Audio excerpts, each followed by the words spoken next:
Добрый день! В эфире новости. Вначале коротко о главном.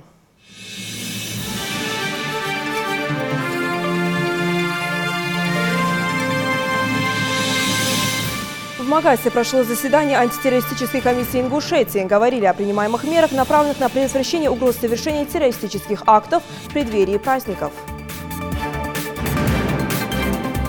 Сегодня Международный день защиты детей. В Ингушетии этот праздник отметят с размахом. Запланировано открытие детских учреждений, а в городах и районах республики пройдут праздничные мероприятия.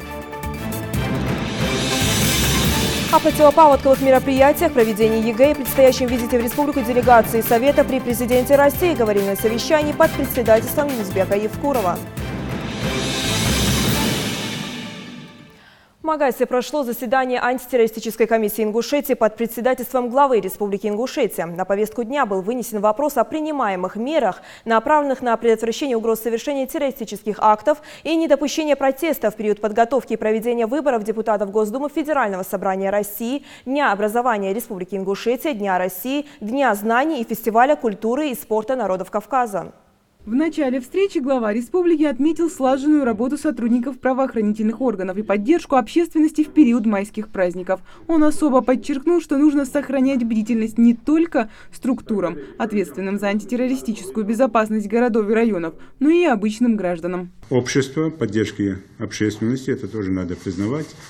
Мы на усилении первомайских праздников при полученной оперативной другой информации грамотно это все было реализовано. Найдено большое количество оружия, взрывчатки, в том числе готовых к применению взрывчатки для совершения террористических актов.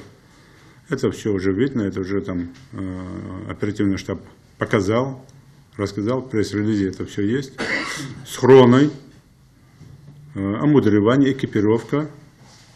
Но главное, дали уже показания на своих подельников, в том числе идеологов, организаторов. В ходе совещания был рассмотрен вопрос эффективности принимаемых мер по обеспечению антитеррористической защищенности транспортной инфраструктуры и мест массового пребывания людей, а также о принимаемых мерах по их совершенствованию. Напомним, в результате проведения комплексной специальной операции в Малгобеке и контртеррористической операции в Назране при оказании ожесточенного вооруженного сопротивления 5 бандитов были нейтрализованы, 3 задержаны. Совету безопасности в этом деле вместе с Советом Тейпов, с главами муниципальных образований провести самую тщательную, подготовительную и другую работу с родственниками уничтоженных бандитов, с родственниками тех, кого задержали, с родственниками пособников. Всех предупредить, какая есть необходимость сегодня, когда никто вас не преследует, когда жизнь налаживается, республика идет на подъем. Почему вы совершаете зло? Что вам не хватает? Что вам нужно? Также руководитель региона дал поручение провести тщательное расследование по прошедшему инциденту в здании морга в Назране. Напомним, что около 20 человек устроили несанкционированный митинг с требованием отдать тело их родственника Хизира Галаева, который был ликвидирован силовиками во время спецоперации. Вот эти действия происходят не просто там на словах. Это мы уже наблюдали. Рассылки по телефонам. С одного конца в другой конец перемещаются, толпа там на машинах, и какой-то реакции нет ни со стороны местных органов власти, ни со стороны там постовых. Максимально сделать так, чтобы ни в коем мере, ни в коем случае такие вещи не остались безнаказанными, и без контроля со стороны органов любых, органов правоохранительных, не только но и органов местного самоуправления. При этом Юнусбек Евкуров отметил, что тела убитых надо отдавать родственникам для похорон. О своем решении отказаться от практики выдавать тела убитых в ходе контртеррористических операций боевиков и их родственникам глава региона заявил еще в 2011 году на встрече с молодежью лагеря Машук-2011 в Пятигорске. Мария Местоева, Хусен Гагиев, Юсуп Ханиев, Ахмед Парчиев. Новости 24. Сегодня во всем мире отмечают важный праздник – Международный день защиты детей. Об его учреждении громко объявили в 1925 году в Женеве на Всемирной конференции по вопросам благополучия детей. Этот день напоминает обществу о праве ребенка на счастливое детство. Для детей устраивают концерты и праздничные вечера. В Ингушетии праздник отметят открытием социальных объектов. В частности, свои двери откроют дошкольное учреждение в Плиево и реконструированный оздоровительный лагерь Эрзи. Во всех городах и районах республики пройдут праздничные мероприятия, приуроченные этому дню. Ну и традиционно в этот день детей радуют подарками. Воспитанники дома-интерната в Троицком встречали гостей из «Газпрома», которые привезли с собой сладости и хорошее настроение. Именно такие визиты помогают привлечь внимание общественности к проблемам детей с ограниченными возможностями здоровья. Спасибо. Желания исполняются, нужно только верить. Это знает, пожалуй, каждый ребенок. Ну а большие мечты маленьких воспитанников дома-интерната в Троицком исполнились сегодня. Представители «Газпрома» в преддверии Дня защиты детей приехали к ним с подарками. Мы отдельно выбрали день, созвонились с их заместителем, узнали именно кто что именно желает, кто что хочет. Нам рассказали, что Александр хочет машинку, Хава хочет куклу, я уже все это помню. Каждому подписали, выборочно все и привезли. И мы видели, что действительно эти улыбки были искренние, они были рады. Все воспитанники – дети с ограниченными возможностями здоровья. Ильяс Саутиев в интернате с 11 лет, сейчас ему 18. Его диагноз – ДЦП. Сегодня ему подарили много сладостей, которые он безумно любит. Не обращая внимания на свою болезнь, Ильяс, как истинный джентльмен, пытается ухаживать за новой гостьей и делает ей комплименты. Хорошее настроение, гости хорошие, подарили вот сладость. Спасибо гостям. Все воспитательницы дома-интерната отзываются об Ильясе как об очень способном человеке. Несмотря на свою болезнь, он усердно старается учиться. Ильяс у нас обладает таким, хоть и болезнь тяжелая, но он умеет разговаривать, произносить некоторые слова, хоть и тяжело для наших некоторых детей. Он хоть и не поддается обучению, но он все понимает. Он понимает, что навещают со стороны, он все это запоминает и чувствует, конечно же. А вот Александр Скавровский тут совсем недавно, но уже успел освоиться и обзавестись друзьями. Мальчик очень давно мечтал о большой игрушечной машинке, и сегодня он ее наконец получил. Сегодня привезли подарки. И что тебе подарили? Черная машина. Она тебе нравится? Я очень ждал машину, когда привезут в город. Воспитатели дома-интернат говорят, что для этих детей очень важна поддержка со стороны. Сами сотрудники по мере своих возможностей пытаются устраивать праздники, дарить веселое настроение. Но это ничто по сравнению с тем, как эти дети оживают, когда к ним приезжают гости. Им важно знать, что они не безразличны, и в такие моменты они бывают искренне счастливы. Так как навещают сегодня наших детей, такие гости очень значимы для наших детей. Вот это внимание со стороны.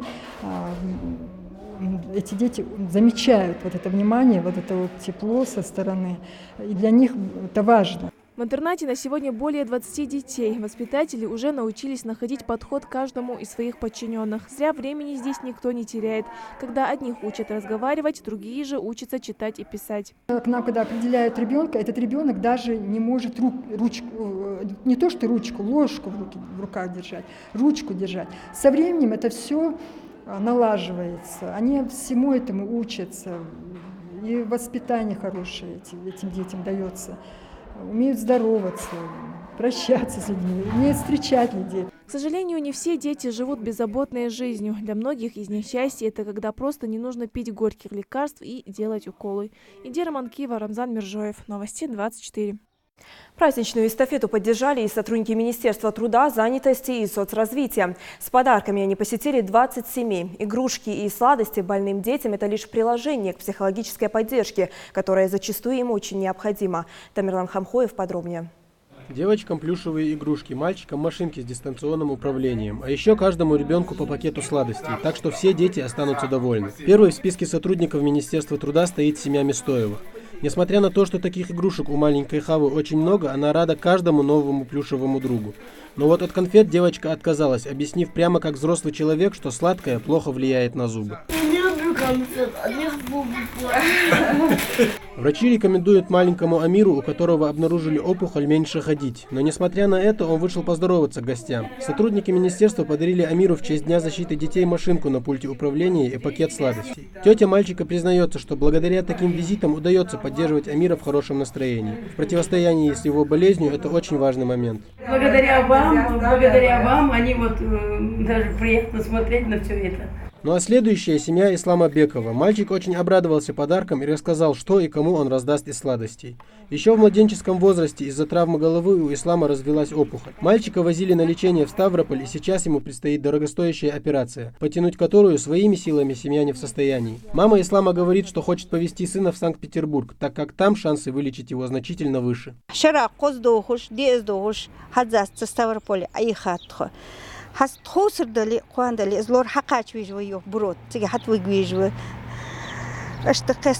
В рамках этой акции планируется посетить 20 таких семей. Главная задача – психологическая поддержка больных детей. Внимание и теплое отношение оказывает на них очень хороший эффект. Когда ты выезжаешь туда, ты видишь, какие они радостные бывают. Они, держа в руках пакетик с игрушками, рассказывают о своих болячках. Такое ощущение, что они каждый раз ждут нас, чтобы еще раз мы приезжали туда с подарками. Конечно, одними подарками детей счастливыми не сделать, но у акции еще одна цель. Сотрудники различных ведомств привлекают внимание общественности к проблемам больных детей, которые требуется срочно решать для того, чтобы будущее поколение выросло здоровым. Тамерлан Хамхоев, Магомед Дидигов, Новости 24. Юнусбек Евкуров обсудил с Кабинетом министров первоочередные противопаводковые мероприятия. Также на совещании говорили о проведении ЕГЭ и предстоящем визите в республику делегации Совета при президенте Российской Федерации по развитию гражданского общества и правам человека. Репортаж Муслима Ганиева.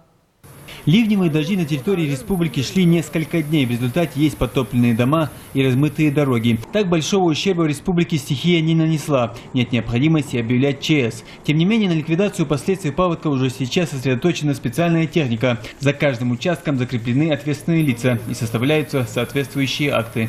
По 3 улицам Икажева прошла вода. Подтоплена школа, но в саму школу вода не попала. Территория школы, двор школы, он весь или в воде, Латыров. Сейчас был там на месте, я сегодня утром тоже там был. Рядом стоящий двухэтажный дом со школой, учительский дом он назывался, постройки там советских времен. На первый этаж квартиры были затоплены, они в иле, в воде. На сегодняшний вода сошла, но ил, мебель попорчена. Акты составляются, рядом с других улиц скот пострадал, водой унесло. В Сурхахах, в Али-Юрте, Икажево дороги пострадали у нас, там обочины размыты, Автодор уже этим занимается.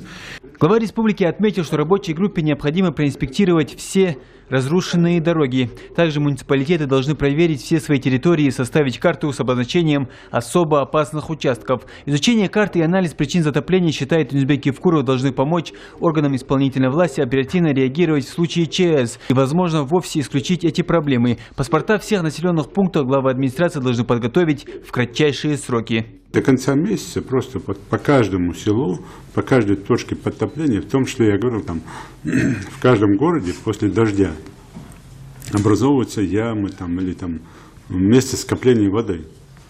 И комиссия должна не просто там ждать, пока вода сама по себе выйдет, а причины выявить. Почему? То ли там ливневка, если она есть, не совсем добросовестно работает, то ли еще что-то. И мы же много этих вопросов сняли. И сейчас проверьте, не то, что там вода, дождь прекратился, солнышко вышло, и все, дал хвастом, а хуже ты что, и до следующей воды. Потом опять та же проблема будет. Не должны они повторяться, эти проблемы. Поэтому сейчас очень серьезно обратите на это внимание. Найдите людей, там 3-5 человек, которые только этим будут заниматься. Просто сделайте, как я сказал, там паспорт подтопления. Чтобы Икажево есть, все должны понимать, там, если вода пошла, куда она идет. Все же понимают, что вода вверх не идет, она идет вниз. Куда она пойдет, как она должна пойти, по каким улицам, где проблемы больше всего. Вот так и исправлять, чтобы исправили на улице Советской, и проблема перешла на улицу Интернациональную, чтобы этого не было. Юнусбек Евкуров особо подчеркнул роль власти при ликвидации последствий ливневых дождей. Он отметил, что все главы муниципалитетов должны в такие моменты быть с народом. Те чиновники, как я говорю, когда такое происходит, все первые лица находятся на местах. По очереди ходите, смотрите, народ вас видит. Тогда у людей появляется какое-то спокойствие. Что если вы там находитесь на месте, в сапогах, они в галстуках, там, в рукавицах, с лопатом в руках, да видно, что все работают. Это тоже обратите внимание. И завтра до конца дня все последствия ликвидировать.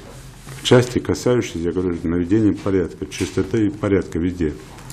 А по асфальту, если там дорога снесена и все остальное, здесь опять же проверить качество, почему такой асфальт положили, который там снесло там сразу же, правильно его ложили или нет, ну и побыстрее восстановить все там дорожные там покрытия в том числе.